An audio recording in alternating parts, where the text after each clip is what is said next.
Хүнс үдэ салбарт мөнгө ногоон тал маань одоо нийтэд хэмжээний орон зай гизэлдэг одоо 23 жил энэ зах зээл дээр үйл ажиллагаа явуулж байгаа ийм одоо компани байгаа. Монгол Улсын ерөнхийлөгчийн санаачилсан хүнсний хувьсгал үндэсний хөдөлгөөн тэр бомод үндэсний хөдөлгөөнд одоо энэ багаж танаар төхөөрөмж маш чухал байгаа. Бүх юм одоо хүний хүчээр биш технологийн хүчээр явдаг бас ийм цаг үед өнөөдөр энэ лоовол бол одоо дэлхийн 120 гаруй улсад салбартай 500 гаруй дистрибьютор одоо байгууллагаар ингээд ажилладаг хятадын одоо урдаа барьдаг маш том компани албан ёсны дистрибьютор өнөөдөр Улаанбаатарт хотод нэгж ийн гэдэг нь бол гадаад трейлер эхлэгчид тэр дундаа жижиг дунд өрхийн үйлдвэр эхлэгчид бол маш чухал байгаа.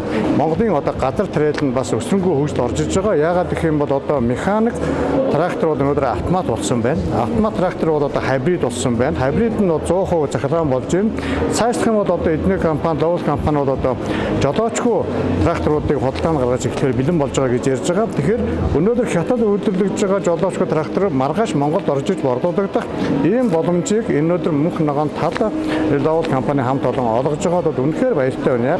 Түүнийгээ дагаад энэ аж ахуйн нэгжүүд бол иргэдэд одоо ингээд нэг технологийн дэвшлиг ашиглаж маш богино цаг хугацаанд маш их өндөр бүтээмжийг бий болгоход ашиглалттай гэж харж байгаа.